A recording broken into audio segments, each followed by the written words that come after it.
नमस्ते सदावत्सले मातृभूमि।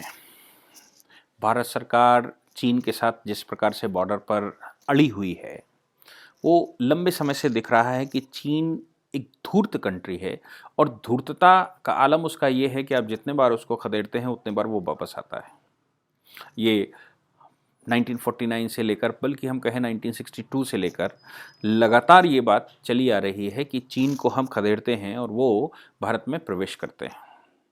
भारत सरकार लगातार उस पर रिएक्ट करने की कोशिश करती है। ये पहली गलती हमने की कि उनके साथ एक समझौता किया। हालांकि मेरे स्वभावतः हम किसी भी कंट्री के साथ एक अच्छा मित्रता करना चाहते हैं, लेकिन 62 का युद्ध उन्होंने करा और अक्साई चीन का एक बहुत बड़ा भूभाग उन्होंने कब्जा कर लिया। 2014 के बाद गलवान क्षेत्र और पूरे के पूरे बॉर्डर एरिया में, चाहे वो डोकलाम रहा हो या कोई और बॉर्डर रहा हो, सभी बॉर्डर्स पर हम लगातार निगरानी रखे हुए हैं। 1 इंच भी उसको एंट्री मारने नहीं दे रहे। बांगचुंग गांव या डेमचौक का हम लोगों को पहले से मैंने उस पर भी एक लेक्चर रिकॉर्ड किया था कि डेमचौक में उनका एक सशस्त्र सिपाही घुस आया था और कुछ नक्शे वक्शे लिए हुआ था।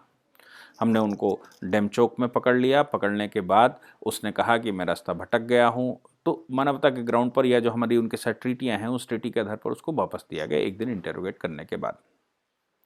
लेकिन ये जो ट्रीटियाँ हैं, इन ट्रीटियों की आड़ में ही वो लगातार कुछ ना कुछ गलत करते रहते हैं। अभी कल ही, बल्कि मैं कहूँ कि आज, उन्होंने हमारे क्षेत्र में घुसपैठ की। 2 चीनी वाहन सीमा के अंदर घुस आए और लेह जिले में न्योमा ब्लॉक में चांगथांग क्षेत्र में घुस गए। वाहनों पर सवार दर्जनों सिपाही थे, दर्जनों उनके सैनिक थे। और फिर आईटीबीपी को जब खबर मिली, इंडो तिब्बत सीमा पुलिस को, तो फिर उसने उनको खदेड़ा। काफ़ी समय तक पहले उनकी बात हुई। बात होने के बाद वो उनको खदेड़ दिया, वो वापस चले गए। लेकिन डेमचौक गांव का जो क्षेत्र है, डेमचौक के पास जो इलाका है, वहाँ पर एक बड़ा मैदान है लेह लद्दाख में, और उस मैदान में एक बड़ा चारागाह है जहां पर उस क्षेत्र के लोग अपने जानवर चराने के लिए वहां जाते हैं। लद्दाख के लोगों, अब अभी तक वो सीधे घुस आते थे तो हम उनको भगा देते थे।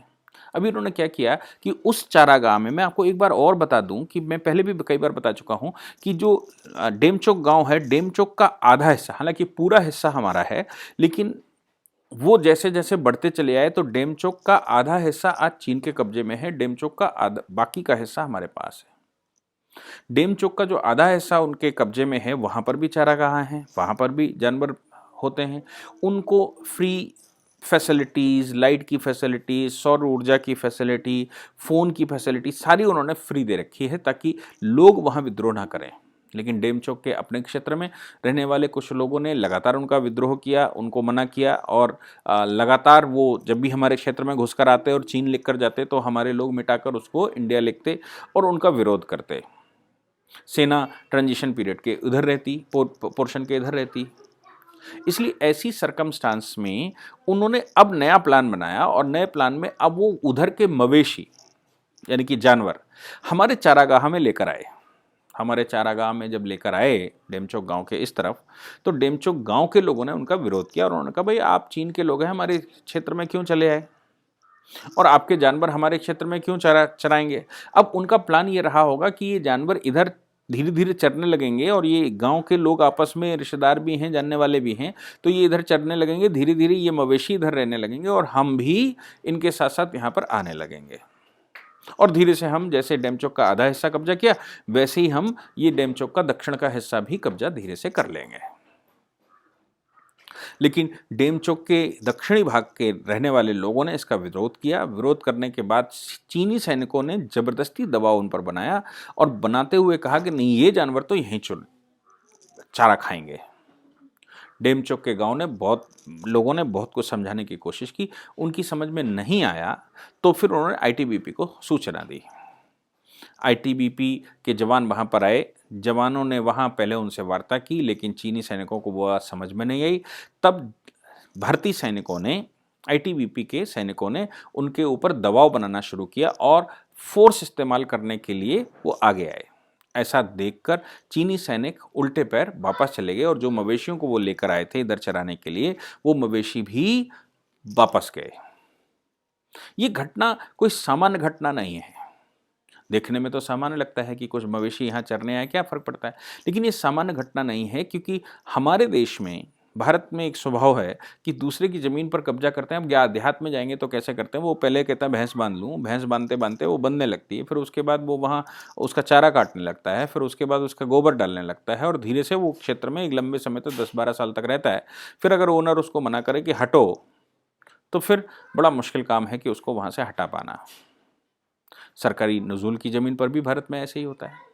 और जानवर चराने, एक बार चराना शुरू किया तो वो फिर बाद में भविष्य में अधिकार बन जाता है। इंटरनेशनल लॉ में कस्टम भी एक राइट होता है। कस्टम जिसको कहते हैं, आप लोगों को याद होगा कि गोवा का जो क्षेत्र है वो हमने कस्टम के आधार पर जीता था जब इंटरनेशनल कोर्ट ऑफ जस्टिस में केस गया, तो क्योंकि गोवा में राष्ट्रीय स्वयंसेवक संघ के लोगों ने विद्रोह कर दिया था, और विद्रोह करने के बाद वहाँ की जो विदेशी सरकार थी, वो विदेशी सरकार, मैं इसलिए कह रहा हूँ कि गोवा का जो क्षेत्र है वो अंग्रेजों के कब्जे से आज़ाद नहीं हुआ था, तो गोवा के क्षेत्र में राष्ट्रीय स्वयंसेवक संघ ने वहाँ विद्रोह कर दिया, और इसके बाद जो दूसरी सरकार वहाँ पर बैठी थी उसको वहाँ से फौज लानी थी।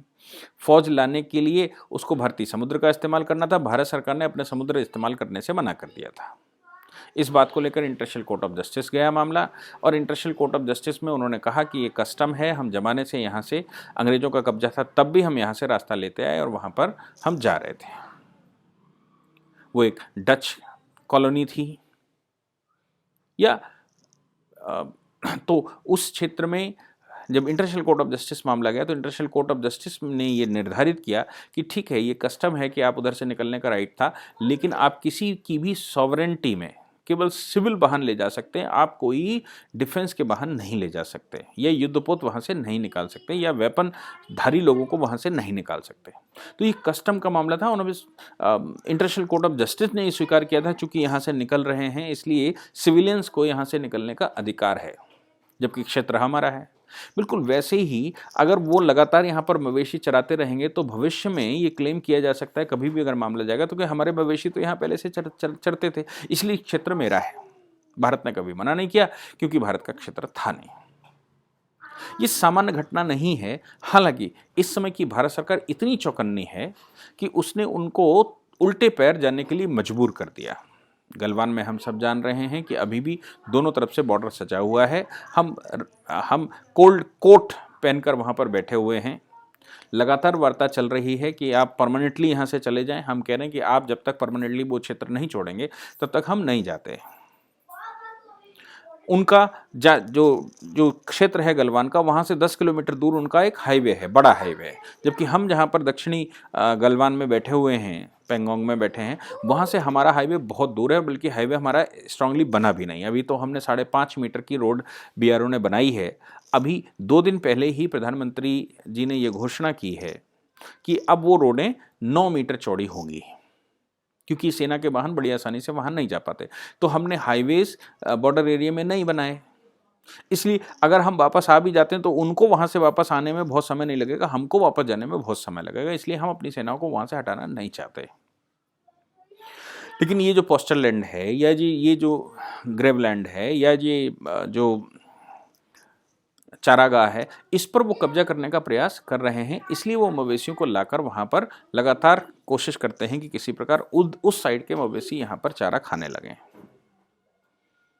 मुझे लगता है कि आईटीबीपी ने जिस प्रकार स्टेप लिया वो भारत सरकार के मंशा को ध्यान में रखते हुए, अदरवाइज होता पहले क्या था कि वो अंदर घुसते थे, आईटीबीपी या बीएसएफ होम मिनिस्ट्री को खबर देती थी वो घुसाएं, तो होम मिनिस्ट्री कहती थी कि अगर वो 5 किलोमीटर घुसाएं तो 5 किलोमीटर और पीछे आ जाओ, लड़ाई नहीं करनी है चीन से। लेकिन आज की सरकार बिल्कुल मुस्तैदी से लगी हुई है, और होम मिनिस्ट्री के खुले ऑर्डर हैं कि अगर कोई भी व्यक्ति उधर आता है तो फिर आप बिना केंद्र से पूछे अपने बॉर्डर की सुरक्षा करना आपकी जिम्मेवारी बनती है, इसलिए आप वहाँ पर लगे रहिए। तो आईटीबीपी के लिए साधुवाद कि उन्होंने तुरंत रिएक्ट किया, और साउथ डेमचोक गांव के लोगों के लिए साधुवाद कि उन्होंने भारत सरकार को सूचना दी। इतने सारे फ्री ऑफर चीन की तरफ से आने के बावजूद वो चीन के खेमे में जाने से उन्होंने मना किया, और अपने आप को भारतीय कहते हुए वहाँ चीनी लोगों को खदेड़ा और चीन की तरफ से आए मवेशियों और उनके मवेशियों को लाने वालों को खदेड़ कर बाहर किया। जब वो सक्षम नहीं हुए ऐसा करने में, तो उन्होंने आईटीबीपी की मदद ली और फाइनली वो लैंड जो है, वो चारागाह, बड़ा चारागाह हमने खाली करवाया। ऐसे कब्जा कर किया था चीन ने, लेकिन भारतीय सेना और आईटीबीपी और भारतीय लोगों के बिल्कुल चौकचबंद स्थिति की वजह से वो क्षेत्र हम बचा ले गए, अदरवाइज कॉन्सिक्वेंसेस बहुत बुरे हो सकते थे। Thank you very much.